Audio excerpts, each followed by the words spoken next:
எல்லோருக்கும் இனிய மாலை வணக்கம். மீண்டும் இந்த வாரத்தின் இரண்டாவது நிகழ்ச்சியிலே இந்த நாளிலே உங்களை சந்திப்பதில் மிகுந்த மகிழ்ச்சி. சற்று முன்பு மக்களை ஆவிக்குரிய குணமாக்குதல் மக்களுடைய சரீரத்துக்குள் அறிக்கை செய்யப்பட்டது. கண்டிப்பாய் ஏன் நான் அதை ஆவிக்குரிய குணமாக்குதல் என்று சொல்கிறேன்? நேற்று எங்களோட நிகழ்ச்சியில் இணைந்திருந்த மக்கள், நீங்கள் பெற்றுக்கொண்ட ஒரு வார்த்தை, தேவன் நமக்கு புத்திசாலிதனமான விசுவாசத்தை கொடுக்கிறவரா இருக்கிறார். பரிசுத்த ஆவி நம்மை ஒரு மதத்துக்குள் திணிப்பதில்லை, நம்மை ஒரு உணர்ச்சியிலே கொண்டு செல்வதில்லை, கண்டிப்பாக இல்லை. தேவனோடு கூடிய உறவு என்பது உணர்ச்சியின் அடிப்படையிலானது அல்ல. தேவனோடு கூடிய உறவு அவர் வார்த்தையின் அடிப்படையிலான. எனவேதான் அவர் சொன்னார், என்னுடைய வார்த்தையை கேட்டு அதன்படி செய்கிறவன் எவனும் அவன் தன் வீட்டை கற்பாறையின் மேல் கட்டின புத்தியுள்ள மனுஷனுக்கு நான் அவனை ஒப்பிடுவேன். எவ்வளவு அற்புதமான விஷயம் பாருங்க. ஒரு பாறை மேல இருக்கிற வீடு அவ்வளவு சீக்கிரம் விழாது. அதனுடைய அஸ்திவாரம் மிக உறுதியான ஒன்றார். ஆனா அதே தருணம் ஆண்டவர் சொல்றாரு, என் வார்த்தையை கேட்கும். வார்த்தை கேட்கிறாங்க, வார்த்தை புரியுது, அதை மதிக்காதவர் யாரும், அதன்படி செய்யாதவர் யாரும் அவர் மணல் மேல் வீட்டை கட்டின புத்தி இல்லாத மனுஷனுக்கு ஒப்பிடப்படுகிறார். மணல் மேல கட்டுற வீடு வெகு சீக்கிரமாய் கட்ட முடியும், வெகு சீக்கிரமாய். எந்த ஒரு கடின உழைப்பும் இல்லாமல், கஷ்டம் இல்லாமல், வலி இல்லாமல் சாதாரணமா கட்டலாம். ஆனால் அது எந்த தருணத்துல விழும் தெரியாது, எந்த நொடி பொழுதுல இல்லாமல் போகும் தெரியாது. விழுந்ததும் விழுந்து முழுவதும் அழிந்தது என்ற வசனம் சொல்கிறது. எனவேதான் நம்முடைய விசுவாசம் தேவன் வார்த்தையின் அடிப்படையில் இருக்க வேண்டுமே தவிர ஒரு உணர்ச்சியின் அடிப்படையில் இல்லை. இதை நீங்க புரிந்து கொள்ளும் போது பல அனுபவங்கள் உங்களுக்கு ஏற்படுகிறது. அந்த விசுவாசத்தினால்தான் இன்றைக்கு ஆவிக்குரிய குணமாக்குறது. அதாவது சரீரத்துல எந்த பிரச்சனையும் இல்லை, சோதிக்கும் பொழுது மாத்திரை மருந்து எடுத்தாலும் அந்த வியாதி குணமடைகிறது போல தெரியலன்னு சொல்லும்போது அது ஒரு ஆவிக்குரிய தாக்கத்தை கொண்டுள்ளது. எனவேதான் நான் நிகழ்ச்சியின் ஆரம்பத்திலேயே 10 ஆவிக்குரிய அடையாளங்களை நீங்கள் பார்க்கும்படி விரும்புகிறேன். அதனை தொடர்ந்து உடனடியாய் ஒரு அற்புதமான சாட்சி ஒளிபரப்பாகும். இந்த ஆவிக்குரிய தாக்கத்தால் பாதிக்கப்பட்ட இந்த மதிப்புக்குரிய மரியாதைக்குரிய நபர் தன் மதிப்பு மரியாதையை இழந்து கொண்டது. ஆனா என்றைக்கு அவர் ரகசியத்தை புரிந்து கொண்டு தேவன் வார்த்தை மேல விசுவாசத்தை வைத்தாரோ, அவர் இழந்த மதிப்பு, அவர் இழந்த மரியாதை, அவர் இழந்த ஆரோக்கியம், இழந்த சமாதானம் அவருக்கு திரும்ப கிடைக்கிறது. தேவன் வார்த்தையின் மீது அவர் வாழ்க்கை கட்டப்பட்டதாய் நீங்கள் இப்பொழுது பார்ப்பீர்கள். முதலாவது இந்த அடையாளங்களை பார்க்கலாம், தொடர்ந்து இந்த சாட்சியை கவனிக்கலாம். உங்களால் தூங்க முடியவில்லை, ஆனால் அலாரம் ஆஃப் ஆகி விடுகிறது. பிற்பாடு மிக அலுவலான வேலையை செய்ய நீங்கள் தூங்குகிறீர்கள். ஏராளமான காஃபி, எனர்ஜி ட்ரிங்கை உட்கொண்டு அந்த நாளை நீங்கள் கடந்து செல்கிறீர்கள். இழந்தவராய் இப்படியாவது அவங்க வாழ்க்கை சென்ற வருடம் முழுவதும் இருந்தது. நாளை உறங்க முடியவில்லை என்பது சாதாரணமான ஒரு விஷயம் அல்ல. இது மாத்திரம் நீங்கள் சந்திக்கிற பிரச்சனைகள் அல்ல. வீட்டில் நீங்கள் பார்க்கிற அந்த நிழல்களை பற்றி என்ன சொல்வது? இப்படி அதிலிருந்து நீங்கள் விடுபட போகிறீர்கள். மீண்டும் நேற்று ராத்திரி உடலில் அழுத்தத்தை உணர்ந்தீர்கள், இருக்கப்படுவதை போல உணர்ந்தீர்கள். தூக்கத்திலே முரமானதை போல உங்களால் அசையவோ அல்லது கத்தவோ கூட முடியவில்லை. உங்கள் உயிரே கூட போகக்கூடிய அளவிற்கு காலை வேலை வருகிறது, மீண்டும் அலாரம் ஆஃப் ஆகிறது. நீங்கள் பரபரப்பான அலுவலை மீண்டும் துவங்குகிறீர்கள். இது பேசுவதற்கு மிக கடினமான ஒரு சூழ்நிலை. இந்த வழக்கமான தொடர்கதை விட்டு வெளியே வர வழி உண்டா? டிவி தானாகவே ஆஃப் ஆகி விடுகிறது. வீட்டில் தனியே இருந்தாலும் கூட யாரோ ஒருத்தர் உங்கள் பொருளை மாற்றி மாற்றி வைக்கிறார்கள். நீங்கள் ஆவிக்குரிய தாக்குதலுக்கு பாதிக்கப்பட்டுகிறீர்கள். இது 5வது தடவை இந்த மாதம் பதற்றத்திற்கான மாத்திரை வாங்க நீங்கள் மருந்து கடைக்கு சென்றது. இந்த மாதத்திலே அதிர்ச்சி தாக்குதலில் இருந்து உங்களை காத்துக் கொள்ளும்படி இறந்து போன குடும்பம் ஒருத்தர் உங்களோடு பேசுவதை போன்ற குரல்களை கேட்கலாம். இது இனி உங்கள் வாழ்க்கையாய் ஒருபோதும் இருக்கக்கூடாது. ஒவ்வொரு வெள்ளிக்கிழமையும் எங்களோடு இணையுங்கள். இந்த தொடர் சங்கிலியில் ஆவிக்குரிய அழுத்தத்திலிருந்து விடுபட 282 அண்ணா சாலை, சென்னையில்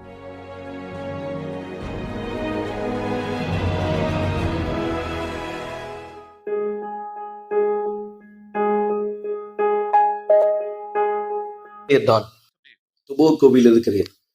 துபே கோவில் இருக்கிற யூனிவர்சல் ஆலயத்துக்கு நாங்கள் செல்கிறோம். இது என்னுடைய மனைவி மீனா. துபே கோவில் இருக்கிற யூனிவர்சல் ஆலயத்துக்கு நாங்கள் செல்வதற்கு முன்பாக வாழ்க்கை சிறு வயது முதல் நான் குடிப்பழக்கத்துக்கு அடிமையாகி விட்டேன். என்னால் அந்த குடியை நிறுத்த முடியவில்லை. படிப்படியாய் அது அதிகரித்து எனக்குள் பலமான ஒன்றாக அது மாறிவிட்டது. குடிப்பழக்கமானது எனக்குள்ளாக படிப்படியாய் அதிகரித்து கொண்டே வந்தது பலமாக. அதாவது ஒரு நாளைக்கு 1 பாட்டில் துவங்கி பிற்பாடு 2 பாட்டில் 3 பாட்டில். இதை பார்த்த என் மனைவி என்னிடத்திலே பேசினால், நான் மிக அதிகமாய் குடிக்கிறேன் என்று அவள் என்னிடத்திலே சொன்னாள். நான் செய்கிற தவறான காரியத்தை எனக்கு சொன்னாள்.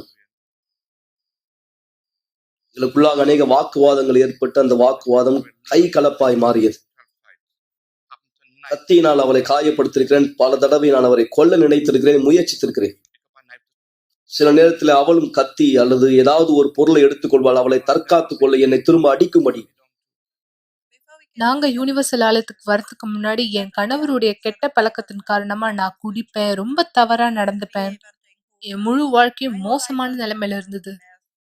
இதை என்னால தாங்க முடியல.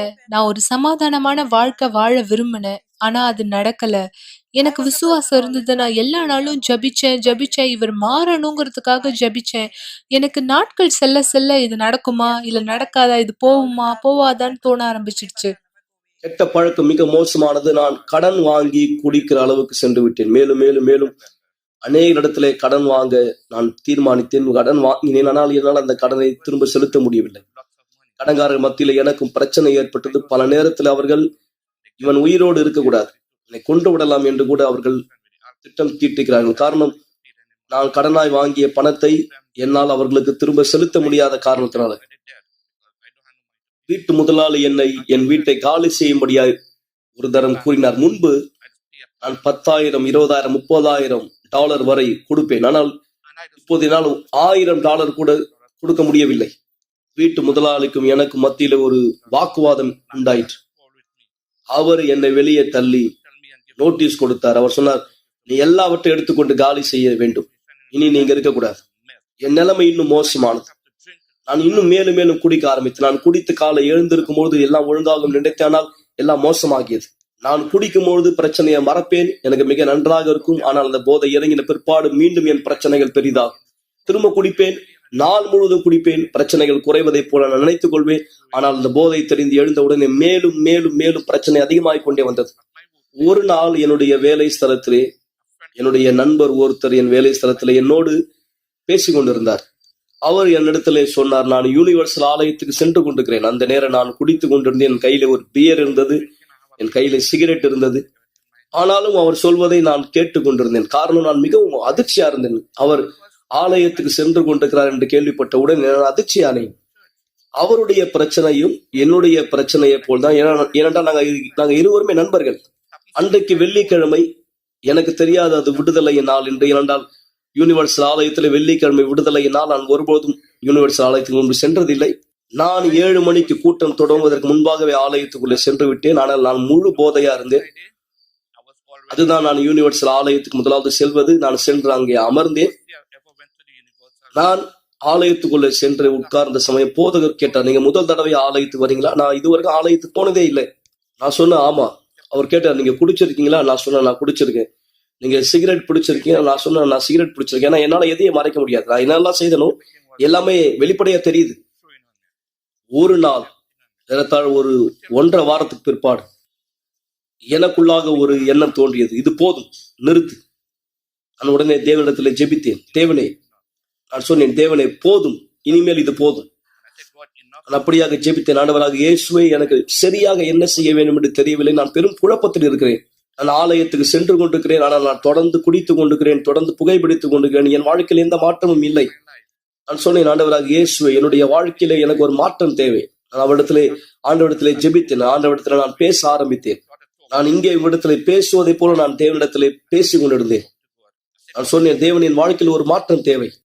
மறுநாள் காலையில் நான் எழுந்து என் மனைவி இடத்திலே சொன்னேன், நான் குடியை நிறுத்தி விட்டேன். என் மனைவி என்னை பார்த்து சிரிக்க தொடங்கினாள். அவர் சொன்னா, என்னால் நம்ப முடியவில்லை. நான் சொன்னேன், ஆமாம், எல்லாமே முடிந்து விட்டது, அவ்வளவுதான். என் மனைவி நம்பவில்லை. உடனே என் மனைவி என்னுடைய படுக்கை அறைக்கு சென்றால், சமையல் அறைக்கு சென்றால், அங்கே நான் வழக்கமா எங்கெல்லாம் குடியை ஒழித்து வைப்பேனோ போதை பொருளை எல்லாவற்றை எடுத்து எல்லா குடியை சிங்கிலே ஊற்றினாள். நான் பார்த்து கொண்டிருந்தேன். எல்லாவற்றையும் அவளை ஊற்றினாள். அந்த நாள் துவங்கி எல்லாமே மாறி போனது. அந்த நாள் துவங்கி என் வாழ்க்கையில் எந்த கெட்ட பழக்கத்துக்கும் இனி இடமில்லை. சிகரெட், குடிப்பழக்கம், மற்ற எல்லாமே என் வாழ்க்கையிலிருந்து மறைந்து போனது. எல்லாமே படிப்படியாய் மாற துவங்கியதால் மெதுவாக படிப்படியாய் எனக்கான கதவுகள், எனக்கான வழிகள், ஒவ்வொரு விதத்திலும் ஒவ்வொரு இடத்திலும் எனக்கான வழிகள் படிப்படியாய் திறக்கப்படுவதை நான் பார்த்தேன். நான் ஒரு சொந்த அபார்ட்மெண்ட் வாங்கினேன், கட்டினேன். உண்மையிலே ஒவ்வொன்றாய் சேர்ந்து கொண்டே வந்தது. அதுக்கு அடுத்த ஆண்டு இன்னொரு அபார்ட்மெண்ட் நான் வாங்கினேன். அதன் பிற்பாடு இன்னொரு அபார்ட்மெண்ட் நான் கட்டினேன். அதுக்கு அடுத்த வருடம், அதற்கு அடுத்த வருடம் நான் இன்னொரு அபார்ட்மெண்ட் கட்டினேன்.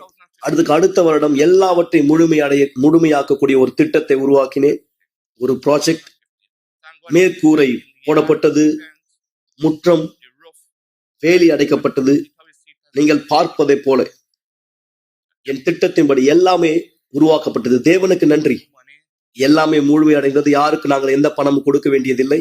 இங்கே கடன் வாங்குவது, அங்கே கடன் வாங்குவது, நான் எதையும் கட்ட பேங்க்கில் சென்று லோன் கேட்கவில்லை, எதுவும் இல்லை. யாரிடத்திலும் எதுவுமே நாங்கள் சென்று கேட்கவில்லை. எல்லாமே நான் என் சொந்த பணத்திலே செய்தேன். முன்பு நான் வாடகை செலுத்திக் கொண்டிருந்தேன். இன்றைக்கு 4 அபார்ட்மெண்ட்டிற்கு நான் வாடகை வாங்கி கொண்டிருக்கிறேன்.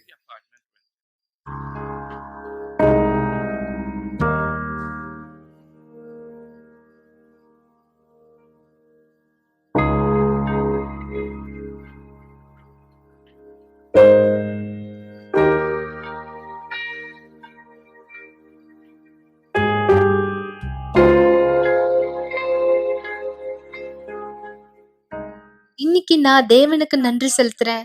என் வீடு ஆசீர்வாதமா இருக்கு. நான் சமாதானமான ஒரு இடத்துல இருக்கேன். என் வாழ்க்கைய தேவன் அப்படியான விதத்துல மாத்தி இருக்கிறதுனால மக்கள் சில பேர் நம்ப கூட முடியல. இன்னும் சொல்லப்போனா என்னாலயே நம்ப முடியல. நாங்க எந்த இடத்துல இருந்து வந்திருக்கோம்னு நிறைய பேருக்கு தெரியும். அந்த மக்கள் எல்லாம் சொல்லுவாங்க, மீனா உன் வாழ்க்கை முற்றிலுமா மாற்றப்பட்டிருக்கு, இந்த இடத்துக்கு வர்றதுக்கு நீ ரொம்ப கஷ்டப்பட்டு இருக்கேன்னு சொல்லியிருக்காங்க. ஆனா இன்னைக்கு நான் உங்களுக்கு சொல்றேன், எனக்கு சமாதானமான குடும்பம் இருக்கு, அன்பான கணவர் இருக்காரு. இது ஒரு ஆசீர்வாதமா இருக்கு. நான் இதுக்காக தேவனுக்கு நன்றி செலுத்துறேன். எங்க கிட்ட என்னெல்லாம் இருக்கோ அது எல்லாமே எங்களுக்கு சொந்தமானது. நீங்க யார் இப்ப எங்களை பார்த்துட்டு இருக்கீங்களோ, நான் உங்களுக்கு ஒரு விஷயம் சொல்ல விரும்புறேன். எனக்கு இந்த மாதிரி நடந்தது. உங்களுக்கு கூட ஒரு வேலை நடந்துகிட்டு இருக்கலாம். இந்த மாதிரியான பிரச்சனை, உங்க கணவரை விட்டு போகணும்னு நினைக்கிறீங்க, தற்கொலை முயற்சி எடுக்கணும்னு நினைக்கிறீங்க, பிரச்சனை அதிகமா இருக்குன்னு நினைக்கிறீங்க. ஆனா உங்க விசுவாசத்துல மட்டும் சோர்ந்து போகாதீங்க. தொடர்ந்து தேவனுக்குள்ளாக நிலைச்சிருங்க. தேவன் உங்களுக்கு எல்லாவற்றையும் செய்யக்கூடியவரா இருக்காரு. தேவன் இன்னைக்கு எங்க வாழ்க்கையில செஞ்சிருக்காரு, உங்க வாழ்க்கையிலும் செய்யக்கூடியவரா இருக்கு. மீண்டும் நான் உங்களை வரவேற்கிறேன் மக்களே.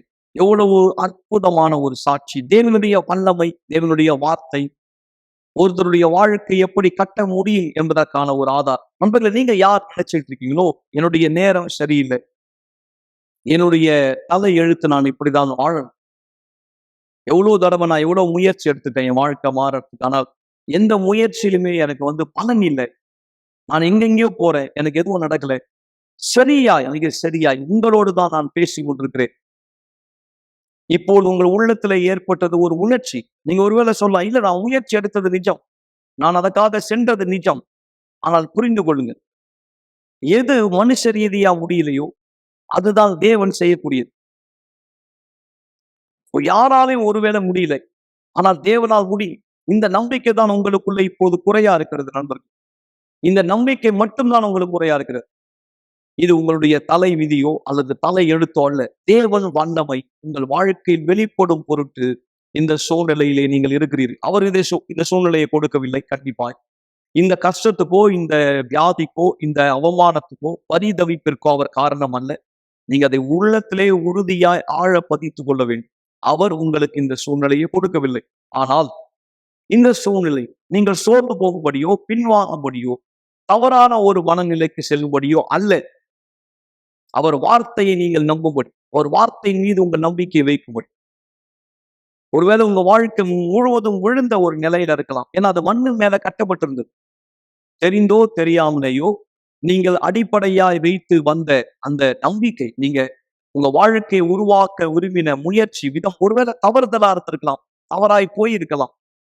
இப்போ இதே வாழ்க்கையை நீங்க அவருடைய வார்த்தை மேல, அதாவது பாறை மேல கட்டும் பொழுது உங்க வாழ்க்கை கண்டிப்பாய் விடாது.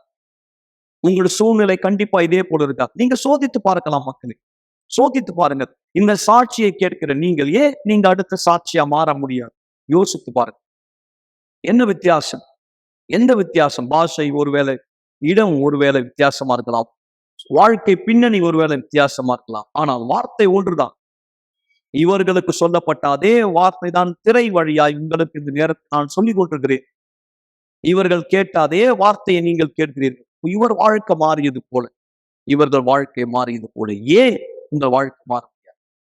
ஆனா நீங்கள் புத்தி உள்ள விசுவாசத்துக்கு அடியெடுத்து வைக்க வேண்டும்.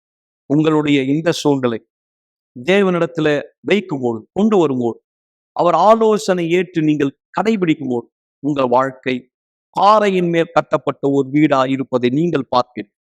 எவ்வளவு வேணும் நீங்கள் அசைக்கப்படுவது இல்லை. எவ்வளவு வேணும். இதோ அற்புதமான இந்த சாட்சி நான் உங்களுக்கு முன்வைக்க விரும்புகிறேன். அப்பொழுது எந்த வாழ்க்கை முன்பு அசுத்தத்துக்கு ஒரு சாட்சியா இருந்ததோ, உங்க உடம்பு, உங்க வாழ்க்கை ஒருவேளை தோல்விக்கு, துரதிர்ஷ்டத்துக்கு ஒரு ஒரு முன் உதாரணமா இருந்திருக்கலாம்.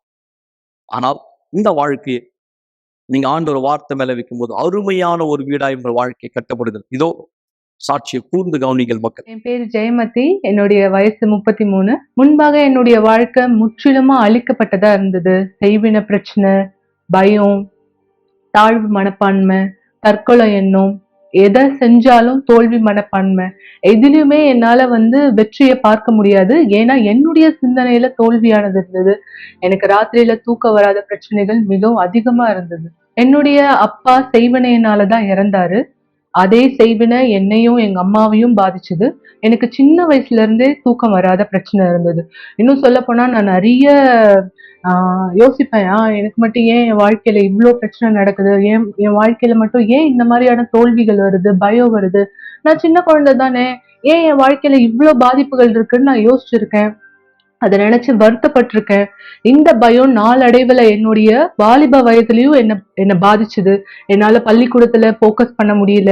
என்னுடைய வாழ்க்கையில தற்கொலை எண்ணமானது இருந்தது. இந்த வாழ்க்கைய வாழவே பிடிக்கல எனக்கு. ஏன்னா எனக்கு நிம்மதியே கிடையாது. இந்த பிரச்சனைகளோட நான் 16 வருஷமா கஷ்டப்பட்டுட்டு இருந்தேன். இந்த பிரச்சனைகளுக்காக நான் நிறைய பீடத்துக்கு போயிருக்கேன். உதாரணத்துக்கு மருத்துவர்கிட்ட போயிருக்கேன், செய்வினை எடுக்கிறவங்க கிட்ட போயிருக்கேன், நிறைய பீடத்துக்கு போயிருக்கேன். ஏன்னா என்னுடைய பிரச்சனையானது மாறணுங்கிறதுக்காக. அதற்காக நான் தங்கத்தை தியாகமா கொடுத்திருக்கேன், நிறைய விதமான வெள்ளிகளை தியாகமா கொடுத்திருக்கேன், உணவு பொருட்கள், நிறைய விதமான உடைகள், என்ன விதமான ஆவிக்குரிய ரீதியா நான் எதெல்லாம் செய்ய முடியுமோ, பண ரீதியா எதெல்லாம் செய்ய முடியுமோ நான் எல்லாவற்றையும் கொடுத்தேன். ஆனா எந்த பீடமும் எனக்கு உதவி செய்யல. யாரெல்லாம் எதுக்காக என்னென்ன சொல்றாங்களோ நான் அதை எல்லாத்தையும் செய்வேன். என்னுடைய வாழ்க்கையில நான் இதெல்லாம் செஞ்ச பிற்பாடும் கூட என் வாழ்க்கையில நான் எந்த மாற்றத்தையுமே பார்க்கல. என்னுடைய வாழ்க்கையில இன்னும் பிரச்சனை ஜாஸ்தியாச்சு. ஒரு பிரச்சனை போனா இன்னொரு பிரச்சனை வரும்னு பார்ப்பாங்க. ஆனா என்னுடைய வாழ்க்கையில பிரச்சனை இருக்க இருக்க மோசமா போச்சு. என்னால உயிர் கூட வாழ முடியாதுன்னு நான் நினைச்சிருக்கேன். நான் யூனிவர்சல் ஆலயத்தை எப்படி கண்டடைஞ்சேன்னா, ஒரு ஊழியக்காரர்கள் மூலமாக அவங்க என்ன அழைச்சிருந்தாங்க.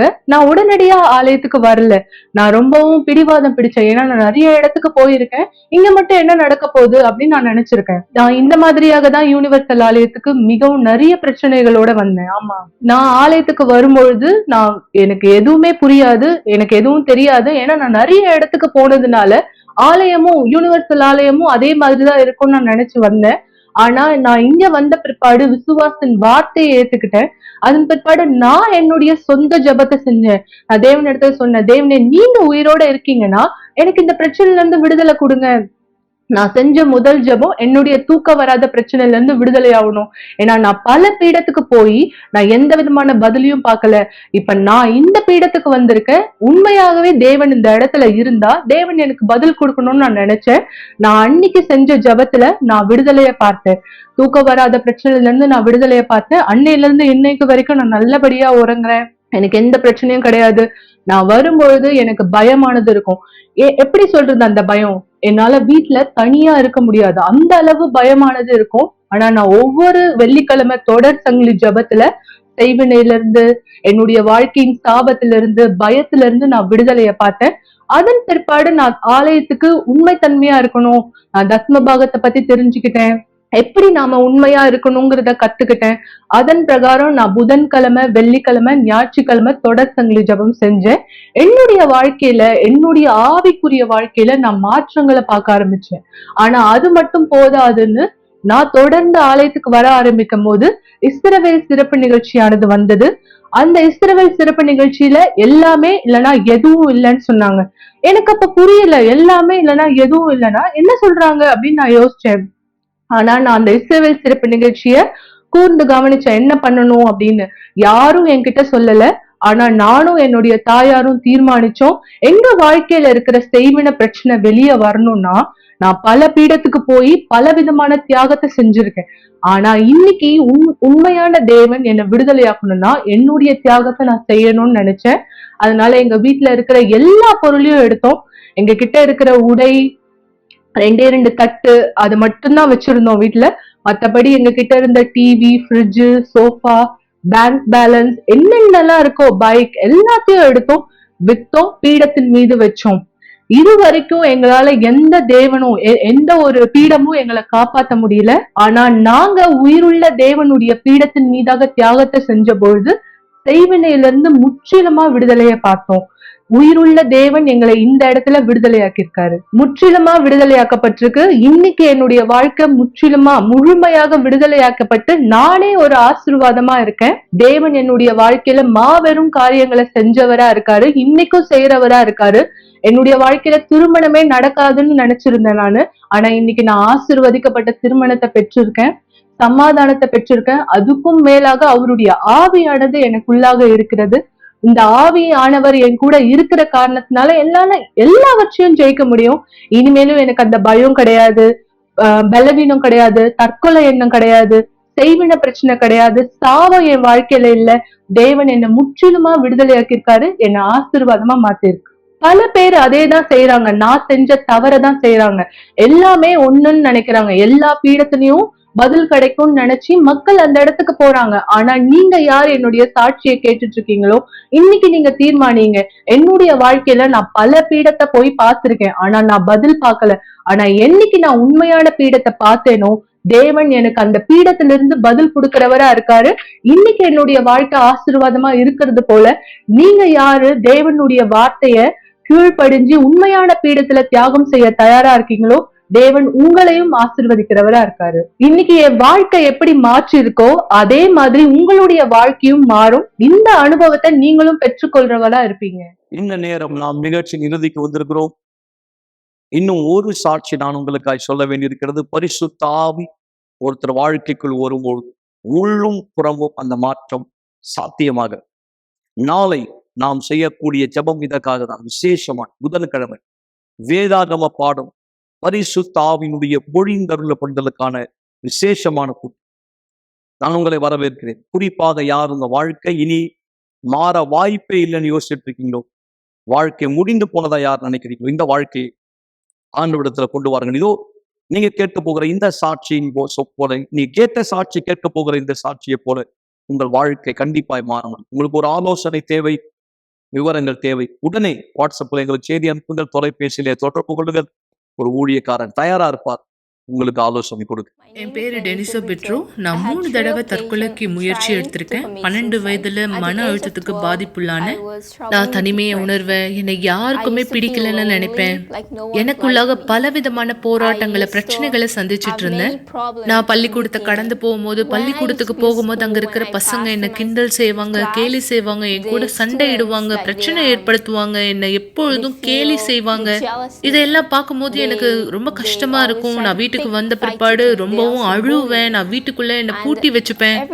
நான் எப்போதும் நினைப்பேன், என் அப்பாவுக்கு என்ன பிடிக்கல, நீ மறிச்சிடு, நீ செத்துரு, நீ எதுக்கு இருக்க அப்படின்னு எனக்குள்ள ஒரு சத்தம் கேட்டுட்டு இருக்கும். பிசாசு எப்பொழுதும் எனக்கு இந்த எண்ணத்தை கொடுத்து கொண்டே இருப்பான். இந்த எண்ணங்கள் எனக்குள்ள வந்துகிட்டே இருந்ததுனால கத்தி எடுத்து என்ன நான் கொலை பண்ணிக்கணும், என்ன நான் மறிச்சுக்கணும்னு நினைச்சிருக்கேன்.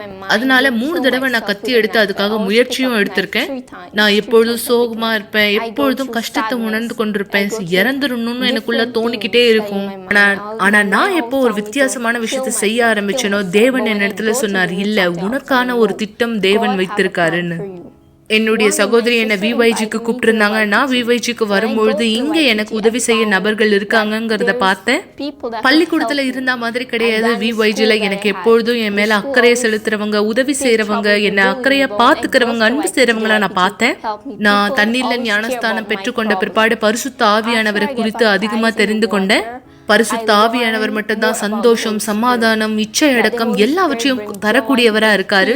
அதனாலதான் எனக்கு பரிசுத்த ஆவியானவருடைய கனிகள் தேவையா இருந்தது. அந்த தருணத்துல தானியல் உபவாசமானது இருந்தது. நான் தானியல் உபவாசத்துல முழுமையா கலந்துக்கிட்டேன். நான் என்னுடைய பைபிளை படிக்க ஆரம்பிச்சேன், பிரேயர் பண்ணேன், ஃபாஸ்டிங் இருந்தேன் பரிசுத்த ஆவியானவருக்காக. இந்த தானியல் உபவாசத்திலையும் தானியல் உபவாசத்தின் முடிவிலையும் நான் ஆலயத்துக்கு போகும்பொழுது நான் பரிசுத்த ஆவியானவரின் அபிஷேகத்தை ஆலயத்துல பெற்றுக்கொண்டேன். எனக்குள்ளாக சமாதானத்தை பெற்றுக்கொண்டேன், சந்தோஷத்தை பெற்றுக்கொண்டேன், முழுமையான விடுதலை பெற்றுக்கொண்டேன். இனிமேலும் நான் அதே நபரா இல்ல, நான் முற்றிலுமா மாறுபட்ட நபரா இருக்கேன். இனிமேலும் எனக்கு தற்கொலை எண்ணம் கிடையாது. நான் சோகமா இல்ல, தனிமை உணர்வுல இல்ல, இனிமேலும் பொய் சொல்றவளா இல்ல. இப்ப என்னுடைய நோக்கமானது மற்றவங்களுக்கு உதவி செய்யறது. நான் என்ன கடந்து போனனோ மற்றவங்க அதை கடந்து போறாங்க, அவங்களுக்கு உதவி செய்யறதா என்னோட நோக்கமா இருக்கு. உங்களுக்கு நான் பரிசுத்த ஆவியானவர் அபிஷேகத்தை குறித்து சொல்றதும் உங்களுக்கு உதவி செய்யறதா என்னுடைய நோக்கமா இருக்கு. நான் விடுதலை ஆகிறேன்னா உங்களாலையும் விடுதலை ஆக முடியும். ஒரு கிளாஸ் தண்ணீரை ஆயத்தப்படுத்திக் கொள்ளுங்கள் அல்லது தொலைக்காட்சிக்கு அருகாமையிலே வாருங்கள். இந்த நேரம் உங்களுக்கான ஒரு சிறப்பு ஜெபத்தை நாம் செய்ய போகிறோம். மகா பரிசுத்தமுள்ள என் தேவனை, ஆண்டவராகிய இயேசுவின் பெயரால் நான் ஜெபிக்கிறேன். இது இவர் தலையெழுத்தோ தலை விதியோ அல்ல. இவர் இப்படிப்பட்ட ஒரு வாழ்க்கை நிலையிலே வாழ்வது, இப்படிப்பட்ட ஒரு சூழ்நிலையில் இவர் கஷ்டப்படுவது, உண்மையிலே நீர் இதை செய்யவில்லை ஆண்டவர். ஆனால் இன்றைக்கு ஒருவேளை தன்னை இவர் துர்பாக்கியசாலியாய், தோற்கடிக்கப்பட்ட ஒருவராய், பரிதவிப்பான ஒருவராய் பார்ப்பார். ஆனால் இந்த வார்த்தை இவருக்காக தான், இந்த ஜெபம் இவருக்காக தான். எப்பொழுதும் எல்லாம் முடிந்து விடவில்லை. இவர் தன் விசுவாசத்தை வார்த்தையின் மீது வைக்கும் தருணம் உள்ளும் புறம்பும் வாழ்க்கை மாறும். இதுவரை இருந்த சலிப்பு, விரக்தி, எதிர்மறையான எண்ணங்கள், தவறான மனப்பான்மை எல்லாமே இந்த தண்ணீரை பருகுதலின் மூலம் கழுவப்படட்டும், நீக்கப்படட்டும். ஒரு சுத்திகரிப்பு உடலிலும் உள்ளத்திலும் யோசனையிலும் ஏற்படட்டும். இதுவரை எப்படி யோசித்தாரோ இனி அப்படி யோசிக்காமல் சரியான மனநிலையில் யோசிக்கும்படி செய்யும். அதன் மூலமாய் இவர்கள் அடுத்த சாட்சியாய் மாறுவர். வியாதியஸ்தர்கள் யார் இந்த ஜபத்தை பெறுகிறார்களோ விசுவாசத்தினால் அவர்கள் சொஸ்தம் அடைவார்கள். நான் இந்த தண்ணீரை ஆசீர்வதிக்கிறேன். ஜபத்தை கேட்டு விசுவாசிக்கிற ஒவ்வொரு குடும்பத்தை ஆசீர்வதிக்கிறேன் ஆண்டவராகிய இயேசுவின் பெயரால். ஆமென். ஆசீர்வாதமான தண்ணீரை குடியுங்கள். நாளை மீண்டும் இரவு உங்களை சந்திப்பேன். வார்த்தை மறக்காதீர்கள். புத்தி உள்ள விசுவாசத்தை உபயோகப்படுத்துங்க. வாழ்க்கை கண்டிப்பாய் சாட்சியாய் மாற முடியும். சென்று வாருங்கள். நாளை மீண்டும் உங்களை சந்திக்கலாம். ஒரு நாள் நீங்க கடைசியா இந்த உலகத்துல எழுந்துப்பீங்க. அந்த நாள் கடைசியான நாளா இருக்கும்.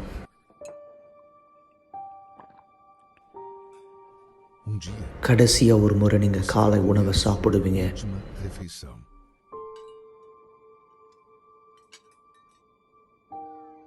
ஒரு நாள் உங்க குடும்பத்தினுடைய முகத்தை கடைசியா நீங்க பார்ப்பீங்க.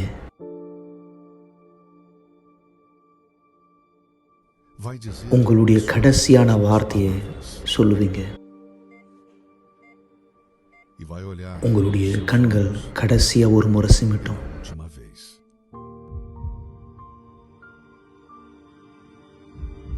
உங்க இருதய துடிப்பு கடைசியா ஒரு முறை துடிக்கும்.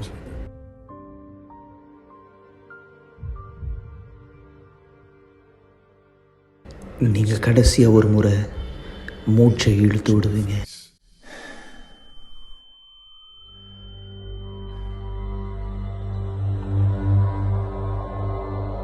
அந்த நேரம் உங்களுடைய ஆவிக்குரிய கண்களை திறக்கப்படும்.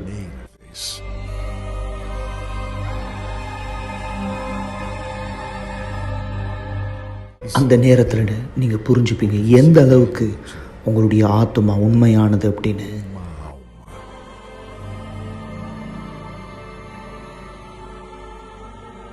அந்த நாள் இந்த பூமியில நடந்தது எல்லாமே உங்களுடைய ஆத்மாவை காப்பாற்ற மட்டும் நீங்க புரிஞ்சுப்பீங்க. கடைசியா ஒரு முறை நீங்க அதை பார்க்குற நேரம் உங்க ஆத்மாவை வந்து கொண்டு போறது யாரு? அந்த நேரம் நீங்க யார்கிட்ட உங்க நேரத்தை கொடுத்தீங்களோ, யார்கிட்ட உங்க நாளை கொடுத்தீங்களோ, யார்கிட்ட உங்க விருப்பத்தை செஞ்சீங்களோ, யாரை நீங்கள் வணங்குனீங்களோ இந்த வாழ்க்கையில் இது உங்களை பதட்டப்படுத்துதா இல்லை இது உங்களை உறுதிப்படுத்துதா? உங்கள் கடைசி நாள் இந்த பூமியில் உங்களுடைய முதல் நாளாக அமைய போது பரலோகத்தில் தேவனோடு சந்தோஷமா அல்லது நித்திய கால மரணம் நரகத்தில்?